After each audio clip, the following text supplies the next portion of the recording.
Candy, candy, candy. I see something in your eye, honey, and it worries me.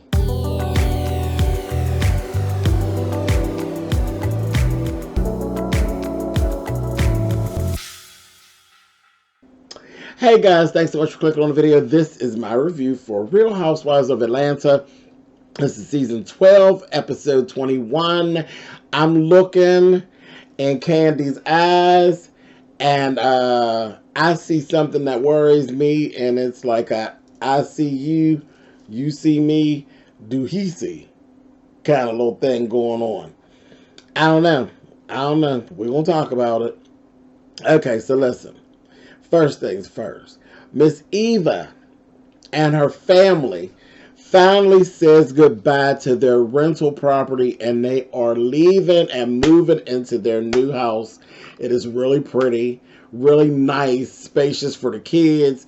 She's just happy, and they are just, as a unit, they are happy. So I was like, oh, this is groovy. And they were, the kids were like, bye, telling the house bye.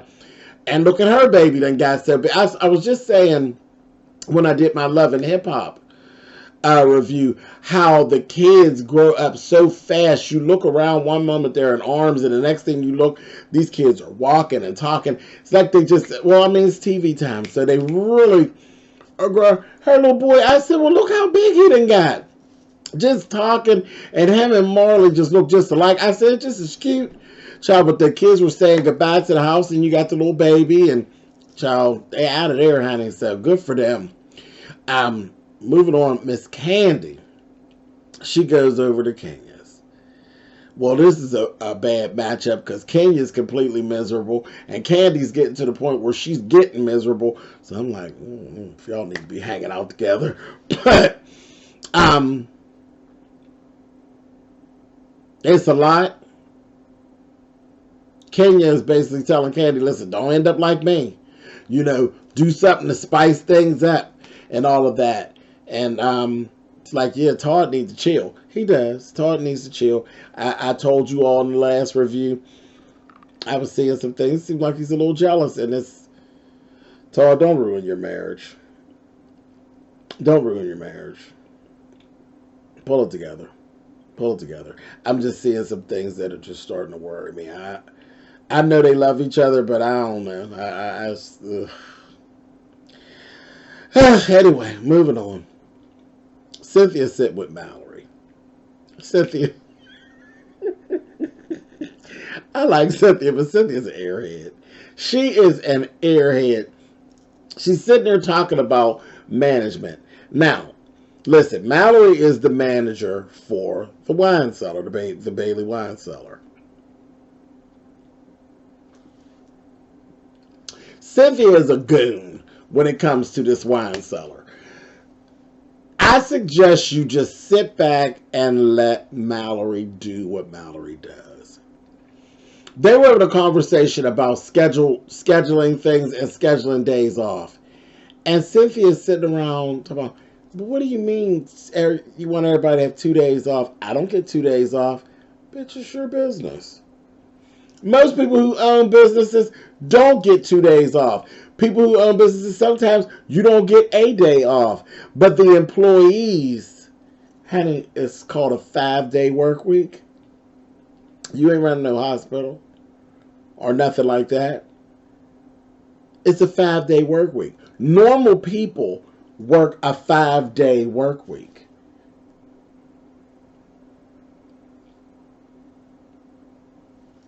Whether it be part-time, full-time, 40 hours, 8 hours a day, 5 days. Nobody's that invested in nobody else's business unless it's their business. Ain't willing to go nowhere and work 7 days for nobody else. 6 days. Those are specific types of jobs, like being a nurse or being a doctor. But an ideal job, Cynthia, is generally 5 days a week. 8 hours a day. Okay, good. I was looking at her like, is she crazy? And she's fussing. She's basically fussing. Well, these are things that I know Mallory's like, girl, you stupid. You'd have been running around modeling and thinking that's normal. That ain't no normal life. Okay?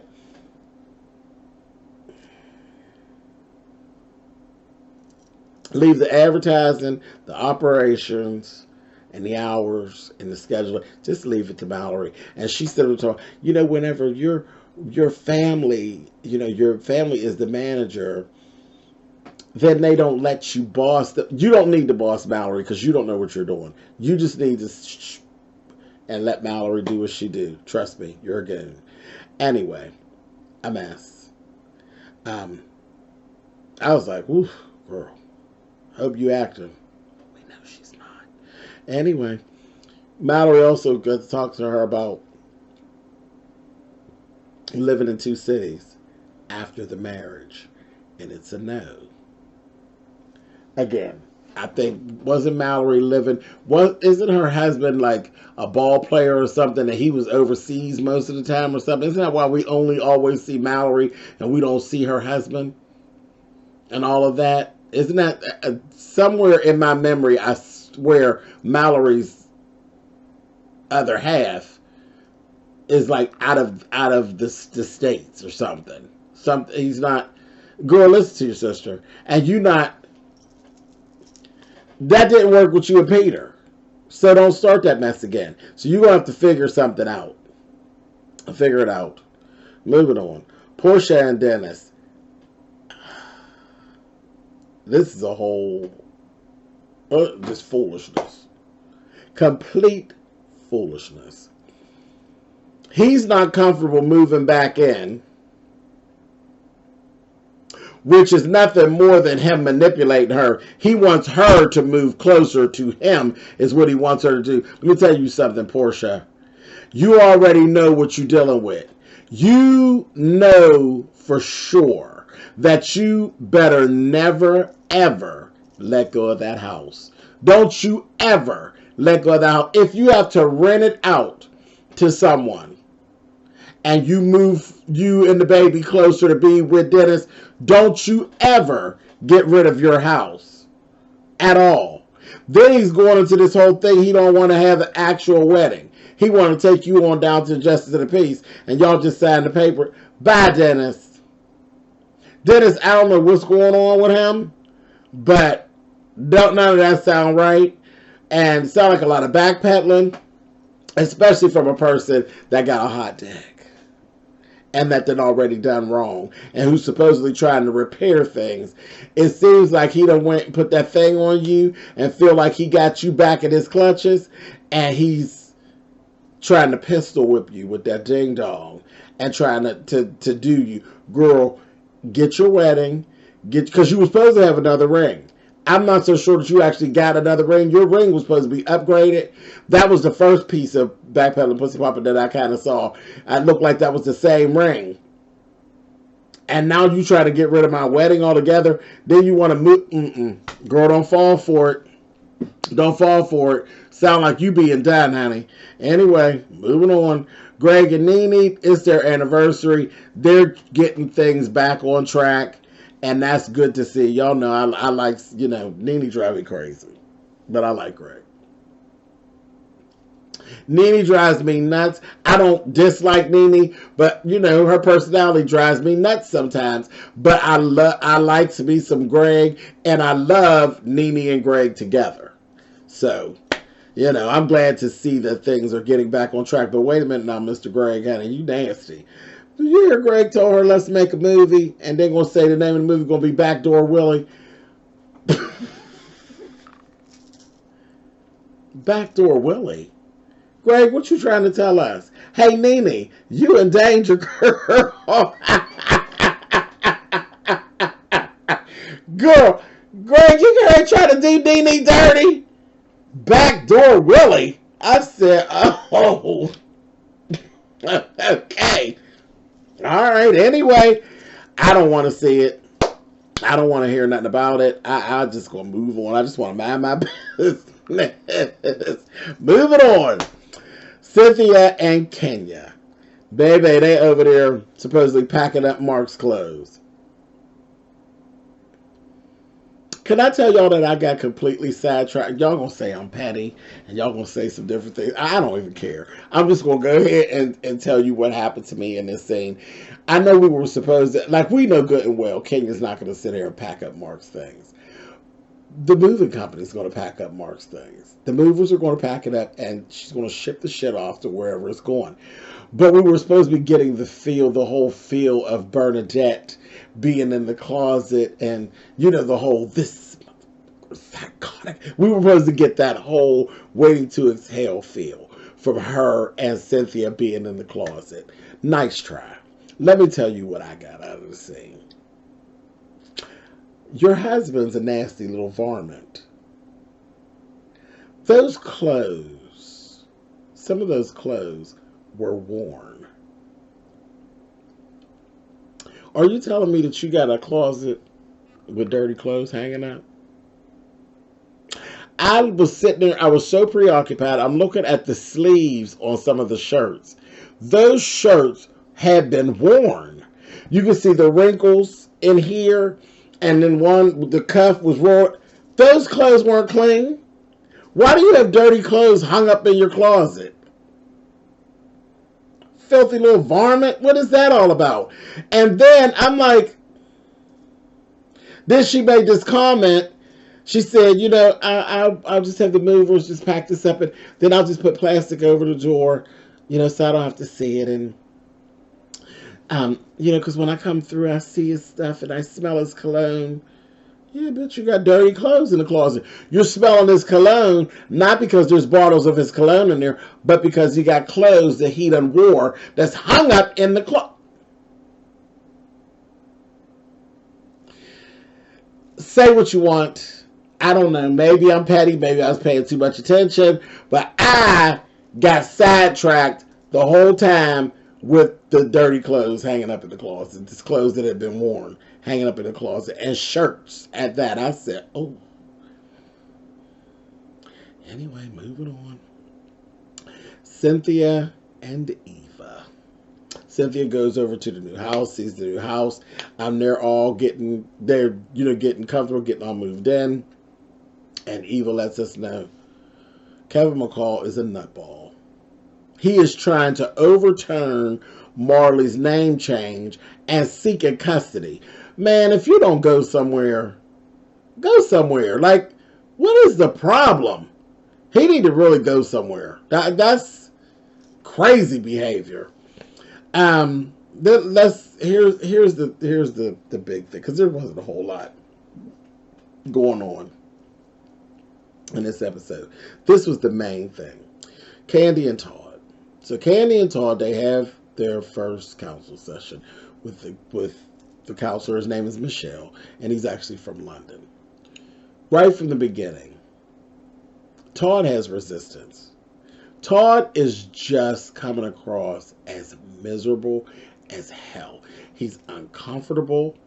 He's jealous, I think, of some of the things that's going on for Candy. He is miserable in his space. He don't like where his life is and the fact that he is not working toward his goals, and he's just miserable. He's just unhappy. And what I started to see in this council session, I didn't like. I said, wait a minute. He painted such an ugly, ugly picture of Candy. Like, she just is being shit as a wife and a mother. Just painting an ugly picture. You would think that she was just out partying and acting like a whore. Not somewhere working and doing different things and chasing goals, but just painted an ugly picture like she just doesn't deal with any of her responsibilities as a mother and a wife. And we know better than that. So I'm like, I didn't like that at all. Then he has literally gotten so bitter, it seems, that he's gotten to a point where even her crying now doesn't faze him at all. He just kept going and going and going and going to the point where it was starting to get on my nerves. I was like, Todd, really? And I'm looking at Candy. And then that Kayla situation came up. Money that she was supposed to be giving Kayla money for her birthday, and he stands in the front of it. That shit bothers Candy. And I've known it all this time that bothers her. That whole thing about Kayla and how he won't allow her to maneuver with Kayla the way that she wants to, and he blocks it. Because, one, you know, I think that Todd resents Kayla's even her existence. And it seems as though he don't really like her. Is it me? Am I the only one seeing these things? It just seems like Kayla's whole existence is like, you again. You know what I mean? And like they clash a lot. And I think it's because they're a lot alike. They're both stubborn. And again, you ain't been around her whole life. So it's like, the hell, whatever. Whatever. You know? And I don't know. Todd just seems miserable. And poor thing seems like he's just on a journey to try to make everybody else around him miserable. There's nothing worse than a person whose personality is when they're miserable, they make people around them miserable. That's horrible. That is horrible. And like I said, I was sitting there looking at Candy, and I was seeing something in Candy's eyes that made me a little nervous. Like, okay. They need to get this whole parenting thing together, because the situation between Kayla, Candy, and Todd, that's a mess. And as Ace continues to grow, and then they got another little girl coming behind them. Because, see, Todd kind of knows not to play with her when it comes to Riley. But Todd going to try to play with her when it comes to Ace. And when it comes to that other little girl. And that marriage ain't going to make it. I'm sorry. I just, if he tries to do these things that he does with Kayla, with Ace, and with this new little child, that marriage is not going to make it. Candy's going to pack up her shit and roll, and she going to kick Todd in the side of his ass. Todd needs to get it together. He needs to get it together. And I looked at Candy, and it seems as though it's starting to wear on her, and she's starting to get tired. I was like, damn, last week I was looking like, okay, they're going to work it out. I don't know. I seen a little something this week. I was like, Todd, you might want to tread lightly, bruh. You might want to tread lightly. Because the kid thing and Candy, it's a deal breaker. All that other shit with her mama and all that. That kid thing and Candy, you've been pushing it and pushing it and pushing it and pushing it when it comes to Kayla. You know not to play when it comes to Riley. But them other two, you don't honestly think that they're not going to be treated like Riley. I suggest you chill, dude. You need to get yourself together. Figure it out. Get yourself together. Mess. Y'all tell me what y'all think down in them comments. Sad, sad state of affairs.